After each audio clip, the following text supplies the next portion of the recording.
I kick off Chapter 13 of our low tiers run by promoting Ewan into a Shaman. I don't really know how Shaman and Mage compare stat-wise, I just want to make him a Summoner down the line. His promotional gains are decent, but he still can't hold a Flux Tome without losing a point of speed. I give Marisa the Energy Ring because she's struggling to get kills without it. She'll get 2 more points of strength on promotion as well. Chapter 13 is a survival chapter featuring a dense block of enemies on the right side as well as a steady stream of reinforcements from multiple angles. While I could try to optimize experience gain by killing every reinforcement, I decided to mix it up and clear the chapter more efficiently to make up for the slow, tedious scroll of Chapter 12. Killing the boss will prematurely end the chapter, but I do want to nab the recruitable unit who spawns in later before calling it a wrap. I position Gilliam with a javelin to take out the enemy knights, soldiers, and cavaliers on enemy phase. I'll have Eirika hang out on the left side of the map because the recruitable Wyvern Rider, Cormac, will spawn in the lower left. Gilliam has enough speed to double most of the unpromoted enemies on the right side of the map, taking out a majority of them on the enemy phase. The promoted rangers around the boss are much more dangerous because they have between 14 and 16 speed and around 35 points of health, making them much more difficult to take out. I equipped Ross with a halberd, so he might potentially be able to take them out in one shot.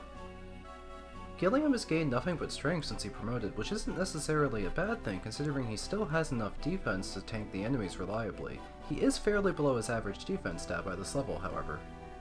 I dedicate most of my units to pushing towards the right side of the map. There's going to be a steady stream of cavaliers spawning in from the 5 rightmost forts for many turns in a row, and I want the situation stable before that starts happening.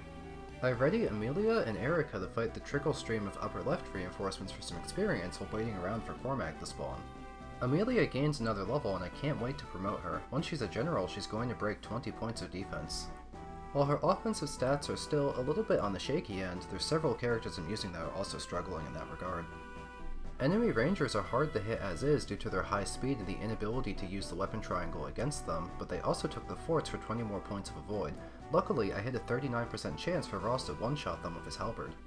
It's getting a bit crowded on the right side of the map, and I don't see an effective way to use either Ewan or Marisa, so I'm probably going to turn them around and have them reinforce the fight with Amelia and Eirika. I was actually caught off guard by the number of spawns from the upper left corner. For some reason I didn't realize the enemies would come in multiple waves.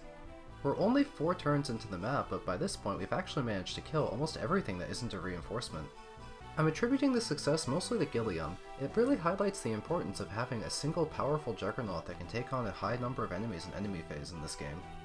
However, I'm not going to change my opinion and say that Gilliam is good, at least not without speed wings. Keep in mind, my Gilliam hasn't gained speed in a few levels, but he's still above average, and many of the enemies he killed, such as the enemy cavaliers, had around 8 speed. Additionally, the amount of effort it took to get Gilliam to this point has been titanic. He's probably my single most trained unit due to his reliable defense making him take a lot of fights.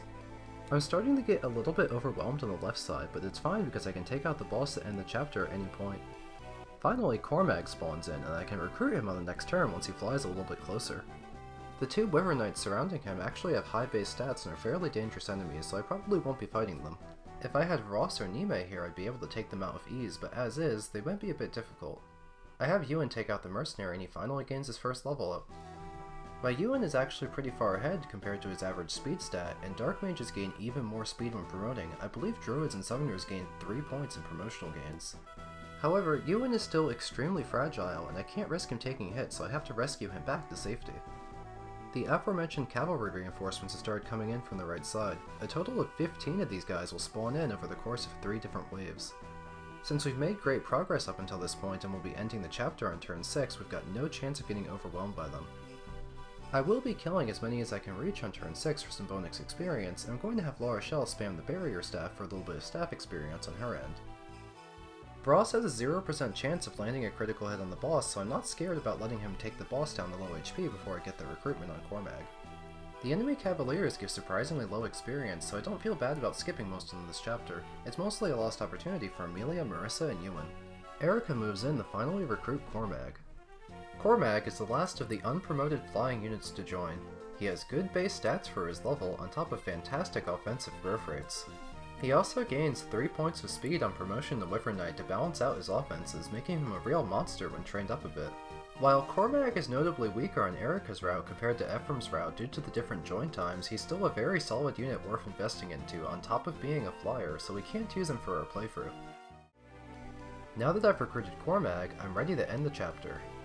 I squeeze out what little extra experience I can with my remaining units before sending Ross to take out the boss for me.